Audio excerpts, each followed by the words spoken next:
Sahabat-sahabat sekalian, dalam kesempatan apel kebangsaan ini, kita minta kepada pemerintah untuk tegas menegakkan aturan, terutama dalam menegakkan aturan yang terkait dengan pandemi COVID-19 ini.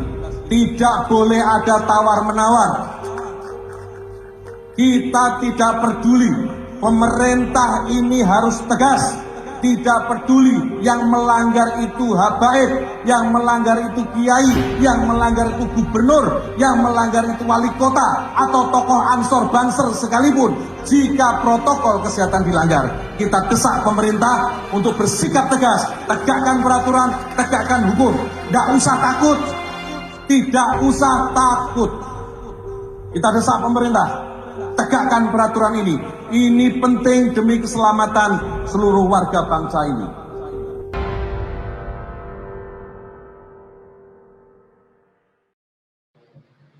Sahabat-sahabat yang saya hormati, pada malam hari ini, tanggal 2 Desember tahun 2017, pimpinan cabang Gerakan Muda Ansor telah dilantik.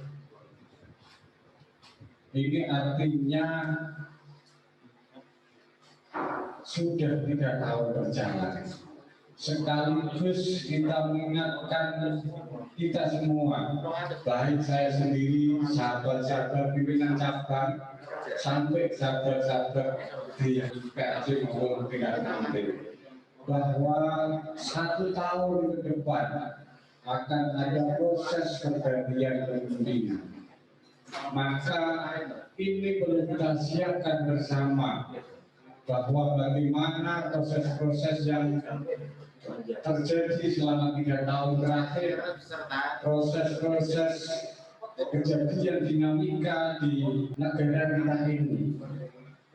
Kita membayangkan tahun sekali tahun 2020 saja sudah seperti ini, tantangan kepemimpinan Ansor ke depan.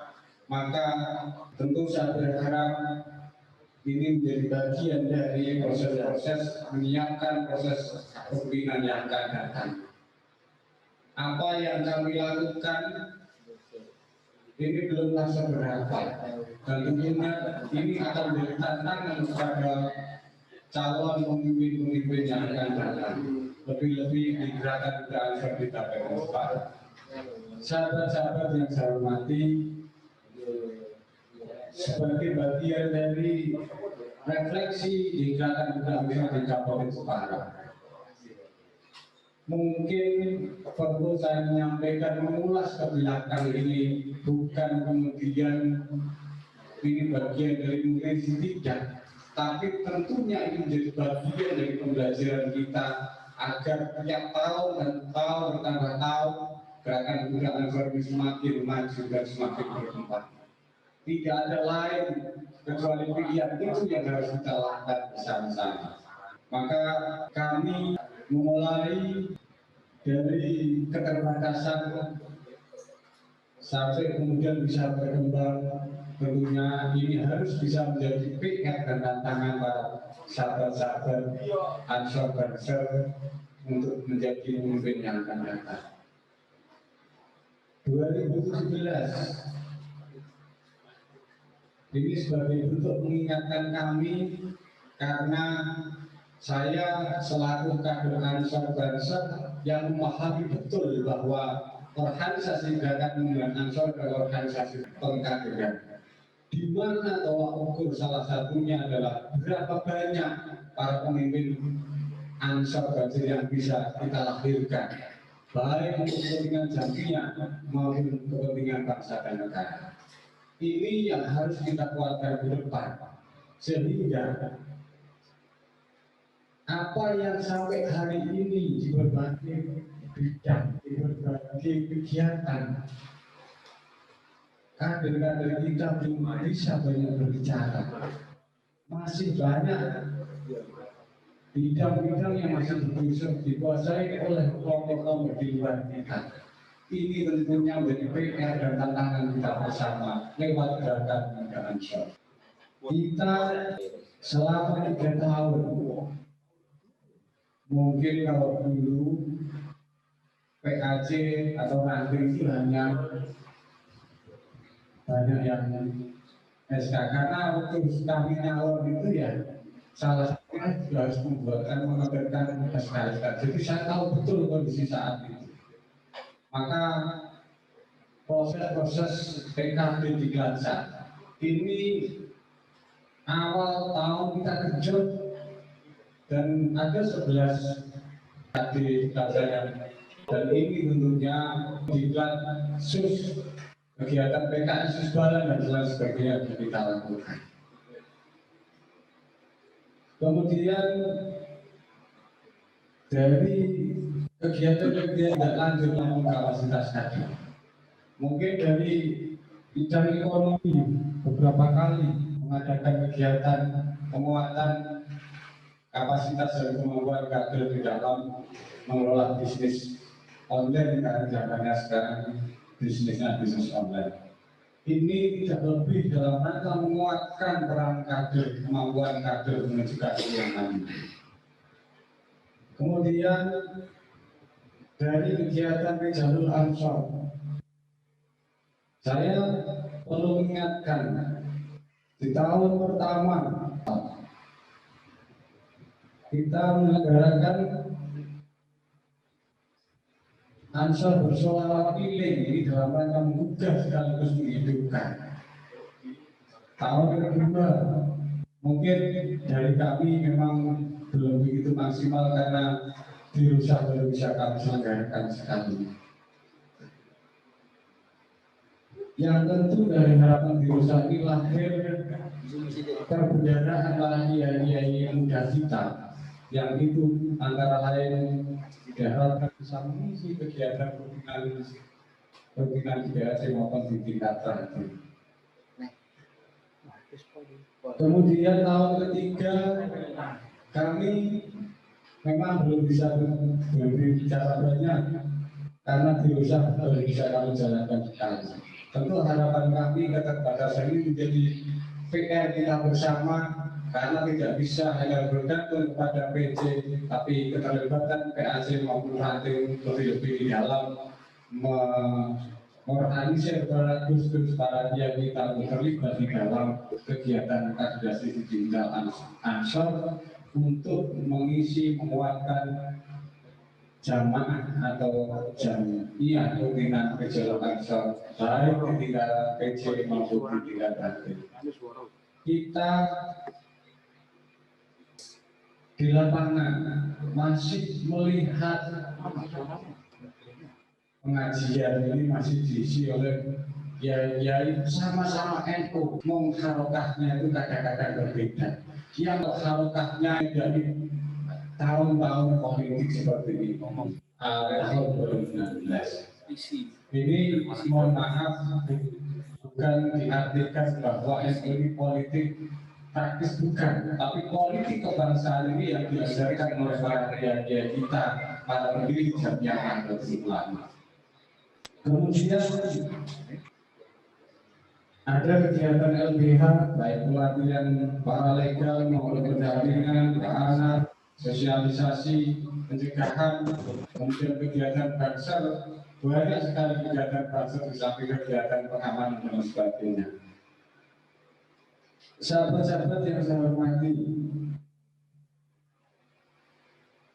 semuanya ini dalam rangka bagaimana Jamiah ini bisa hidup, merangkap gerakan Ansor baik di pimpinan cabang, di pimpinan anak cabang dan seluruh ranting betul-betul bisa hidup, ada kegiatannya. Ini tentunya kami berharap ke depan bisa lebih dimaksimalkan lagi. Adapun kekurangan ini bisa menjadi catatan sekaligus menjadi PR bagaimana kita semua, lebih-lebih kami di pimpinan cabang untuk 1 tahun ke depan bisa mengejar sehingga apa yang kita menjadi realisasi 4 tahun itu paling tidak 80% bisa kita capai, sehingga kader sudah banyak, kegiatan organisasinya jalan, ketokohan kader ini juga akan semakin meningkat, dan saya kira disitulah memajukan Jamiah. Kalau kadernya maju, Jamiahnya juga akan maju. Atau Jamiahnya maju, harusnya kader juga bisa maju. Inilah saya kira tantangan kita bersama di dalam membawa Ansor gerakan Ansor ke depan. Maka dari itu saya perlu mengingatkan bahwa usia Ansor ini sudah 86, usia yang sangat tua. Kekurangan kita bukan karena kita tidak punya kader, kekurangan kita bukan karena kita tidak punya kemampuan, tapi bagaimana mengelola Jamiah ini, sistem ini bagaimana yang perlu kita tanamkan. Maka sering kami mencoba bertahap ingin dalam rangka memperbaiki membangun sebuah sistem. Karena tanpa sistem berjalan, Jamiah ini hanya akan dapat simbol dan namanya saja. Seringkali kami ingatkan penyimpangan kewenangan inilah yang kemudian sulit Jamiah ini bisa maju. Mungkin kalau di negara ada penyimpangan kewenangan namanya korupsi, ada KPK. Kita ini apa? Kalau tidak sistem kita kuatkan, siapa bertanggung jawab pada siapa, kewenangannya di mana, yang saya kira perlu kita tanamkan di dalam Jamiah gerakan kita. Sehingga potensi yang besar, kader yang potensial, ini betul-betul bisa kita akomodir dalam sistem gerakan pemuda Ansor.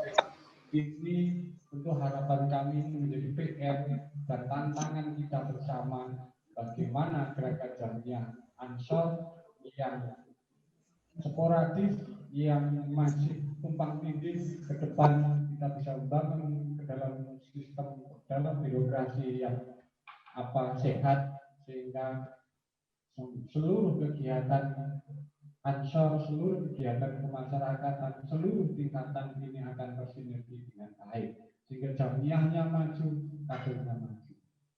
Saya kira hanya itu sebenarnya apa yang kita mau kejar. Maka kalau tidak karena tanggung jawab itu, kalau tidak karena kebutuhan kemajuan Jamiah itu, kalau tidak karena kebutuhan pentingnya fondasi sistem di dalam Jamiah ini, kalau tidak karena kebutuhan masa depan Jamiah yang ini, saya terus terang wegah saya harus berbenturan dengan sahabat-sahabat demi meluruskan dari sistem Jamiah ini. Sekali lagi, mari ini bukan kepentingan ketua GP Ansor, tapi ini mari menjadi kepentingan Jamiah kita bersama, bagaimana mewujudkan Jamiah gerakan pemuda Ansor yang punya birokrasi yang sehat, sistem yang baik, sehingga potensi yang besar, potensi yang banyak ini betul-betul bisa terakomodir dengan baik. Hanya itu kekurangan kita, Jamiah gerakan pemuda Ansor Nahdlatul Ulama. Kita tidak usah contoh yang tidak beri atas pimpinan kita. Kekuatan kita, kewenangan kita, kekuasaan kita hanya di tingkat kabupaten sampai tingkat. Ini yang tentu tanpa secara kesadaran, tanpa kesepahaman kita bersama, sulit Jamiah ini bisa terkelola dengan baik. Saya kira itu bukan karena uang, bukan karena kekurangan kader, tapi sistem ini yang harus kita tata, sehingga tidak ada lagi ini satu gerbong punya visi-misi yang sama, punya cita-cita yang sama, tapi jalannya yang berbeda-beda. Ini yang kanan, ini yang kanan. Ini yang menjadi Jamiah ini tidak besar-besar, Jamiah ini tidak maju-maju, Jamiah ini tidak mandiri-mandiri. Maka dari itu pentingnya lebih-lebih kita semua di pimpinan cabang untuk memberikan keteladanan, kecontohan untuk bagaimana menanamkan sistem berjamiah yang baik, yang tentunya sesuai aturan yang ada. Karena sekali lagi kita sudah masuk tahun ketiga, maka tahun berikutnya dan berikutnya saya berharap pasca saya sistemnya sudah terbangun, kadernya juga sudah cukup banyak, sehingga pemimpin yang akan datang tinggal bagaimana pengembangan kemajuan Jamiah maupun kemajuan Jamiah dan tentunya kemajuan kader. Jadi terkait pesan dari agregasi ini, sekali lagi saya berharap substansi pokoknya Ya, meskipun itu kita menjalani sebuah proses kewajiban yang memang berdasarkan KPT, kita bisa memperoleh potret gambaran perjalanan organisasi kita. Tentu ini tidak hanya hasilnya akan menjadi PR bagi pimpinan kami saja. Karena itu juga akan jadi PR bagi cabang juga. Nah, dari situlah saya kira para pimpinan akan tahu masalah kurang lebihnya di mana.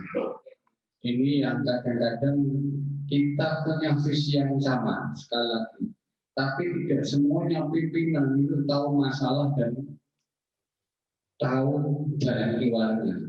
Maka proses akreditasi ini saya berharap potret dan gambaran itulah yang harus bisa menjadi tantangan dan tindak lanjut bagaimana para pimpinan, baik pimpinan ranting, pimpinan cabang maupun pimpinan cabang itu sendiri. Yang terakhir, saya kira lewat proses-proses kaderisasi, kedewasaan kita berpikir, memahami bagaimana mengelola jamiah ini dengan sistem dan aturan yang ada. Mari kita sama-sama itu dikonversi menjadi kesadaran kita bersama. Ya, jadi kalau di ranting masih ada yang menjabat dari petinggi, izinnya dari camat, tolong ke depan itu segera bisa dibenahi. Karena saya dengan tugas dan tanggung jawabnya sudah berbeda-beda. Jangan sampai distribusinya kader mandek, jamiahnya juga tidak maksimal karena tumpang pilih jabatan yang saya kira berdampak pada perjalanan jamiah atau berhambat. Ini penting kami utarakan karena banyak tidak hanya di Ansor. Ya, kita tahu di NU sendiri, ya lembaga itu yang mestinya mensupport kegiatan-kegiatan NU waktu DWD ini. Ini yang kemudian menjadi hambatan. Potensi besar, kekuatan besar, hanya satu kekurangan kita tidak mampu mengelola jamiah ini ke dalam tataran sistem yang ada. Maka dari itu sekali lagi tolong ini bisa menjadi kesadaran, pemahaman dan sekaligus kesadaran kita bersama sehingga kekurangan-kekurangan itu para pemimpin kita baik di pimpinan ranting, PAC dan PC ini dengan sisa waktu yang ada atau kepemimpinan yang akan datang kekurangan-kekurangan itu bisa kita benahi. Maka dari itu sekali lagi pimpinan harus tahu masalah dan tahu bagaimana menyelesaikan dan dasar potretnya salah satunya adalah dari proses aktivitas ini. Saya kira itu tambahan dari saya. Sekali lagi kami ucapkan terima kasih ya meskipun amanat dari satu kita ketua umum tadi di dalam virtualnya betul-betul saya kira sahabat-sahabat mungkin bisa buka YouTube, bisa memahami bahwa itulah potret Indonesia hari ini. Ya, sekali lagi saya mengingatkan tahun 2020 saja sudah hangatnya seperti ini. Bagaimana tahun 2024? Nah ini tentunya menjadi bahan dan koreksi kita untuk mengenai kita jamiah kita agar betul-betul menjadi jamiah yang solid, ya terstruktur sehingga akan menjadi organisasi yang tahan banting dari perlawanan kelompok-kelompok di luar kita. Protokol kesehatan ya ini jadi kalau di dalam ruangan saya kira sahabat-sahabat juga sudah paham. Saya inginkan saja kalau kegiatannya 50 orang maka tempatnya disesuaikan kapasitas 100 orang. Jadi 50% pemakaiannya, termasuk di dalamnya pakai masker, jaga jarak, dan cuci tangan. Saya kira 3 hal itu yang perlu kita jaga dan sampaikan kurang lebihnya. Saya mohon maaf